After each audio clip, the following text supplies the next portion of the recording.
Museu Penitenciário Paulista, criado em 1939, possui um vasto acervo de tatuagens feitas pelos presos e os seus possíveis significados. Aqui, os desenhos e escritos nos seus corpos revelam muito mais do que uma paixão pela tatuagem. Elas marcam suas histórias dentro e fora do crime. Antigamente se tatuava um órgão genital masculino num preso estuprador, né?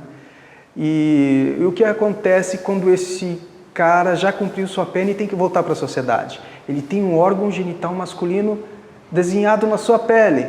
Quase um karma, né? Um karma, com certeza, porque isso dentro da cultura prisional é tido como uma coisa ruim e ele com certeza tem uma vida muito difícil dentro do seu cumprimento de pena. Eles faziam para que ele voltasse para a sociedade que esse órgão se transformasse com adaptações em uma imagem de Nossa Senhora da Aparecida.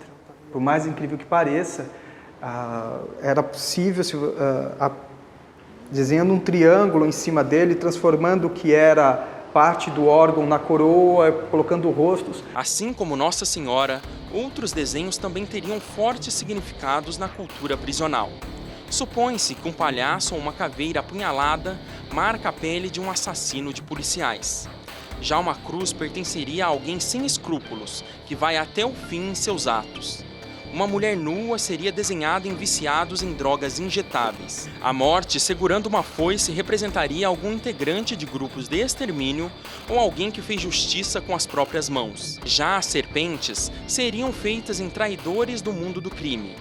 E o mago estaria na pele de especialistas em sequestros. Apesar de todas essas suposições, de acordo com o diretor do museu, elas não são determinantes. Uma lógica da cultura da violência. E então, por vezes, a gente não compreende ela pelo nosso olhar do dia a dia. Ela é muito específica, ela é muito elaborada, ela é cheia de detalhes, cheia de requintes. Eu acho muito arriscado você determinar, falar... O cara foi lá e fez um palhaço, pode ser que ele gosta de palhaço. Pode até servir, de repente, para você fazer olhar um pouco mais cuidado, para ver se de repente ele não é. Mas dizer que o cara fez a tatuagem, ele é um criminoso porque ele está tatuado, hoje não dá para fazer isso. Os desenhos podem demonstrar poder, amor, saudade e até a própria fé dos presos. É conhecida como 5 Salomão, né? Que era para isso aqui eles usavam que era para proteção do corpo, proteção, né? Uma proteção espiritual, né? Você pode tatuar o corpo à vontade, fazer tatuagens simbólicas que representariam aí um chamamento espiritual, uma convocação à proteção do bem. Isso também não significa absolutamente nada, é simplesmente um costume. E para fazê-las, eles precisavam de muita criatividade para produzir suas próprias tintas e instrumentos. Máquinas que foram criadas dentro da prisão, dentro dos presídios, com as coisas que eles têm acesso. Então, pedaço de caneta, escova de dente, máquina de cabelo, tinta de caneta, nanquim, resto de cigarro com guspe.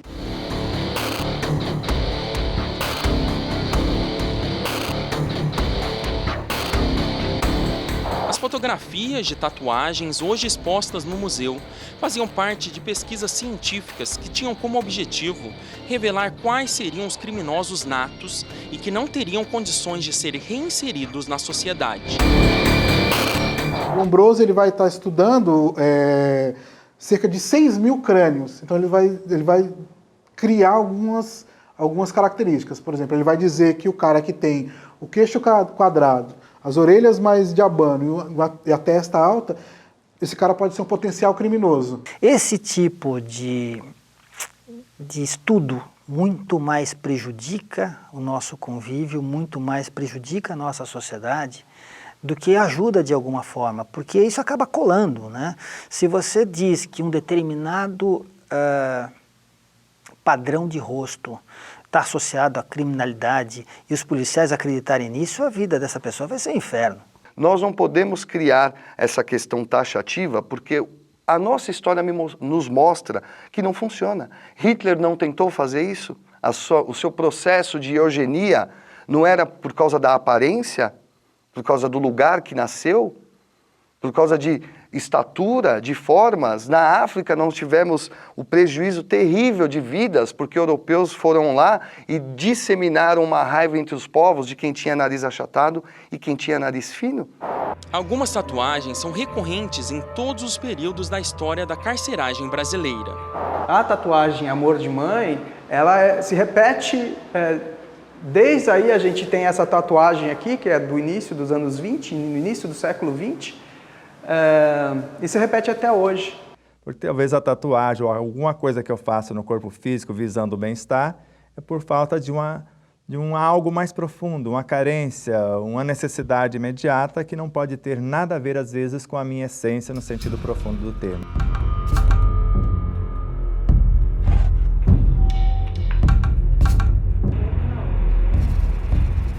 Todo mundo encontramos garotas que se transformam em verdadeiras bonecas humanas. Sua inspiração pode ser a própria Barbie ou até os animes, que são os desenhos tradicionais japoneses. Cintura fina, cabelo longo, olhos grandes e pose de boneca. Esses são alguns dos ingredientes para se tornar uma Barbie humana. A ucraniana Valéria Lukyanova é a Barbie mais famosa do mundo.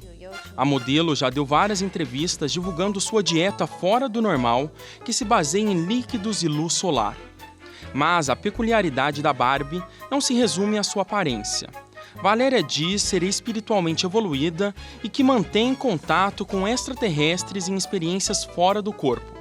Também já deu declarações afirmando ser de outro planeta e possuir a habilidade de viajar no tempo. No século XIX, as mulheres na França, principalmente, usavam espartilhos tão apertados, né? Eles queriam ter uma cinturinha tão fina, chegaram a ficar com a cintura de 33 centímetros. E apertavam tanto o espartilho que algumas costelas, às vezes, furavam órgãos vitais da pessoa e ela acabava morrendo por causa dessa necessidade de se parecer com uma boneca ou ter cintura tão fina quanto era possível fazer numa escultura ou mesmo num brinquedo. Nós temos todo o direito de melhorar a nossa aparência. O que nós não podemos é viver em função disso. Vemos pessoas aí que se submetem a dezenas de operações cirúrgicas, pura e simplesmente para melhorar a aparência. Daí sim, a pessoa está incorrendo em vaidade. Isso é comprometedor. Se eu fizer algo por vaidade, a tatuagem ou até uma cirurgia plástica, eu posso perturbar o meu universo perispiritual. Mas se eu fizer uma tatuagem ou até uma cirurgia corretiva no plano físico, visando um bem-estar, uma autoestima, ele pode não perturbar o seu universo perispiritual, mas a depender do que se faz, ou seja, a intenção é que conta. Isso, acho que desmistifica um pouco essa questão de que se a pessoa quer parecer Barbie, ou quer parecer um tigre, ou que se ela quer tatuar o corpo inteiro, ela tem algum tipo de problema. Ela só vê a beleza de uma outra forma. Julgar o ser humano pela forma que ele se exterioriza naquele momento do seu estágio humano é muito ruim. E a história nos mostrou que é prejudicial à principal forma de evolução do homem, que é a caridade. Já outros preferem parecer animais, como o americano Dennis Evner, mais conhecido como o Homem-Tigre. Dennis maquiou definitivamente os olhos, afastou a linha superior do cabelo para aumentar a testa.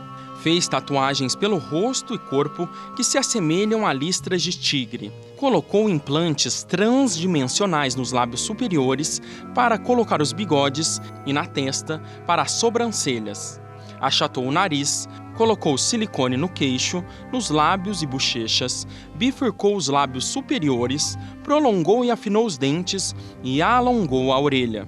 No dia 5 de novembro de 2012, com 54 anos de idade, o Homem-Tigre tirou a própria vida.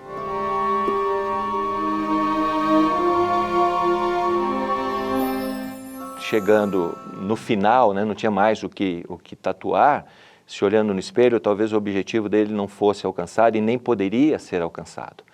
Aí, se ele tivesse frustrações, problemas de ordens emocionais, necessidades emocionais não satisfeitas, então ele deveria procurar ajuda. O suicídio não é a solução. Somos elementais recém-humanizados. A depender do estágio que nos antecede, nós podemos querer fazer a mesma coisa com a forma humana que estamos gerenciando agora.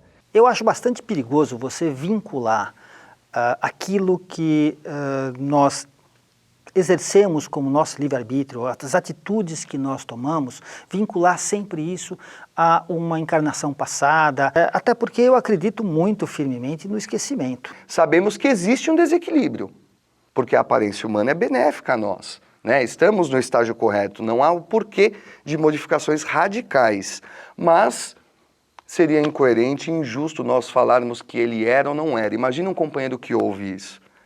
Então estão me dizendo no Espiritismo que eu fui um animal perispírito? Porque lembramos-nos que o nosso conceito e consciência é daquilo que os nossos olhos enxergam.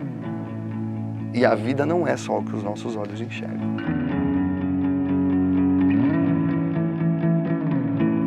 Uma notícia recente nos leva a pensar até que ponto um ser humano pode ir para se sentir melhor consigo mesmo.